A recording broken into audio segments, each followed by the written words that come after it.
आइए आज हम लोग देखते हैं समास। इससे पहले वाले समास के वीडियो में हम लोगों ने दो समास के दो भेद को जाना था, ठीक है, तत्पुरुष समास और अव्ययी भाव। अब हम लोग देखते हैं द्वंद्व समास, ठीक है। द्वंद्व नाम से ही दो है ना, नाम से क्या है, दो अर्थात जोड़ा। जिस समस्त पद में दोनों पद प्रधान हो उसे द्वंद्व समास कहते हैं। अर्थात ये सदा किस में होते हैं, जोड़ा में, जिसे पेयर बोलते हैं ना, वही पेयर में, जोड़ा में होते हैं, ठीक है। और इसको हम लोग तोड़ते हैं तो और लगाते हैं, ठीक है। जैसे यहाँ पर देखिए उदाहरण में अन्न जल, तो हमने इसका विग्रह किया तो अन्न और जल। कभी कभी ऐसा होता है कि आपको बीच में योजक चिन्ह नहीं देता है, तो भी हमें समझना होगा कि अगर ये दोनों जोड़ा है तो उसे तोड़ करके हमें और में कर देना है, और वह द्वंद्व समास कहलाता है। अर्थात इसकी पहचान में क्या है, दो पदों के बीच में योजक चिन्ह होता है। ये चिन्ह जो है दो पदों के बीच में योजक चिन्ह होता है, यही इसकी पहचान है, और इसमें दोनों पद की प्रधानता होती है। आइए द्विगु, द्वि का मतलब यह संख्या है ना।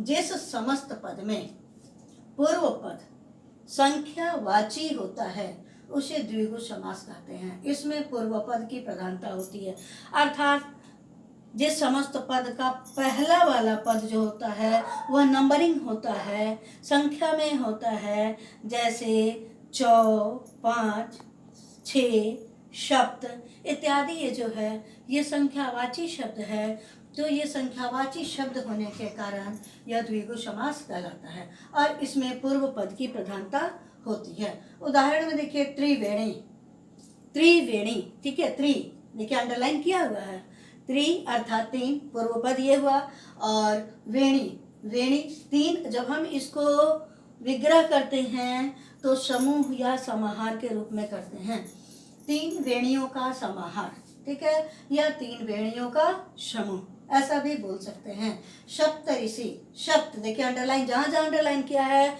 वह संख्यावाची है, उसे बताने के लिए किया गया है, अर्थात 7 ऋषियों का समूह। नवरत्न, नौ का मतलब 9 नंबर, 9 रत्नों का समूह। अर्थात द्वंद्व और द्विगु जो है बहुत ही आसान है। अब हम लोग आते हैं, इसकी पहचान क्या है, प्रारंभ पद संख्या में होता है द्विगु का।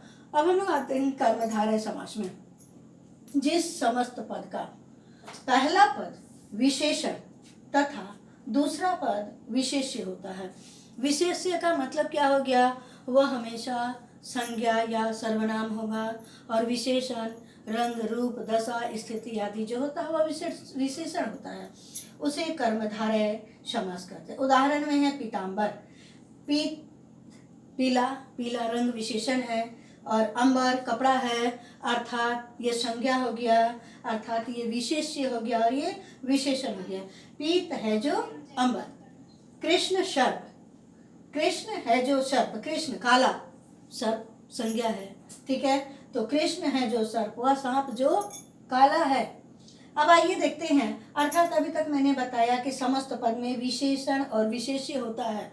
पहले हम समस्त पद को देखते हैं, उसका पूर्व पद देखेंगे कि विशेषण है, और उसके बाद वाला संज्ञा या सर्वनाम है, तो वह कर्मधारय हो जाता है। लेकिन कभी कभी ऐसा होता है कि यह नियम लग नहीं पाता है, या तो दोनों विशेषण होते हैं या विशेषण होता ही नहीं है, दोनों संज्ञा हो जाता है। तो उस स्थिति में हम कैसे पहचान करेंगे, उस स्थिति में है समस्त पद। देखिए समस्त पद दिया हुआ है, उपमेय और उपमान। उपमेय और उपमान यानी उपमेय अप्रस्तुत, एब्सेंट की संभावना जब प्रेजेंट में देखी जाती है, अर्थात अप्रस्तुत की संभावना जब प्रस्तुत में देखी जाती है, तो वह क्या कहलाता है, कर्मधारय समास कहलाता है। जैसे यहाँ देखिए कमल नयन, कमल उपमेय हो गया जो हमारे सामने नहीं है, लेकिन नयन किसी की आंखों को देख के बोलते हैं कि कमल नयन है, कमल के समान उसके आंखें हैं, तो यह हो गया उपमान, यह हो गया उपमेय, कमल के समान नयन। ग्रंथ रत्न, ग्रंथ रूपी रत्न। परमानंद, परम विशेषण हो गया, और आनंद ये भी दोनों विशेषण हो गया। ठीक है, तो इन दोनों विशेषणों की स्थिति में भी यह उपमेय और उपमान की संभावना को देखकर हम कर्मधारय समास की पहचान करते हैं। इसमें उत्तर पद की प्रधानता होती है। ठीक है, उत्तर पद, ये पूर्व पद, ये उत्तर पद, जैसे यहाँ पूर्व पद उत्तर पद, कृष्ण जो है, कृष्ण सर्प, कृष्ण के साथ अगर उत्तर पद की प्रधानता नहीं होती, कृष्ण के साथ कुछ भी जुड़ेगा तो वह कुछ भी बना देगा, इसलिए यहाँ उत्तर पद की प्रधानता बताया गया है। अब आगे हम लोग देखते हैं बहुव्रीहि समास। आइए, अब बहुव्रीहि समास, जिस समस्त पद का पूर्व पद तथा उत्तर पद प्रधान न होकर कोई अन्य पद प्रधान होता है उसे बहुव्रीहि समास कहते हैं। अर्थात अभी तक आपने कर्मधारय में देखा कि जिस समस्त पद का उत्तर पद प्रधान होता है तो वह कर्मधारय कहलाता है, लेकिन इसमें न पूर्व पद प्रधान है न उत्तर पद प्रधान है, कोई अन्य पद, यानी अर्थात वह दोनों समस्त पद अपने अर्थ से हटकर एक नया शब्द लाता है, उसकी प्रधानता होती है। इसलिए यहाँ हो गया तीसरे पद की प्रधानता।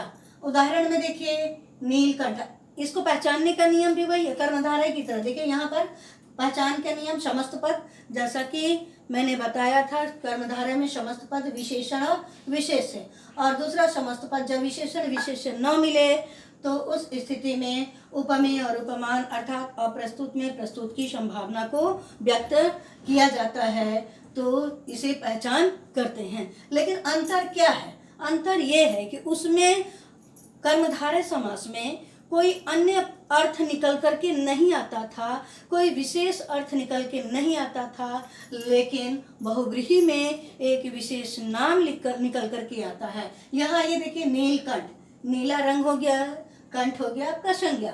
ठीक है, विशेषण विशेष्य के हिसाब से नीला कंठ है जिसका अर्थात शिव, जब हम ऐसे दे देंगे शिव को, यानी विशिष्ट नाम दे देंगे, तो वह क्या हो जाता है? बहुव्रीहि हो जाता है। चक्रधर, चक्र को धारण करने वाला, अर्थात चक्र को कौन धारण करने वाला है?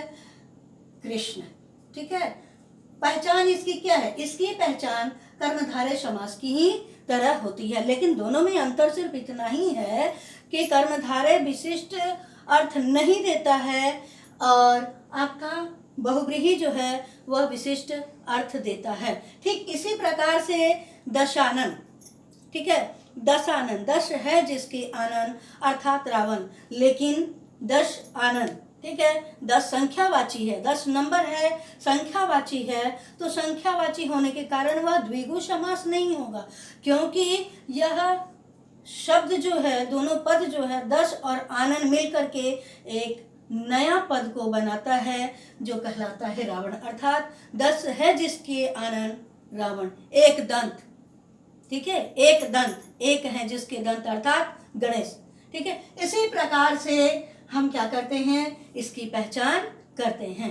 अब आप इसे पढ़ोगे और पढ़ने के बाद में आप किताब से उदाहरण को देखकर समझने की कोशिश करोगे।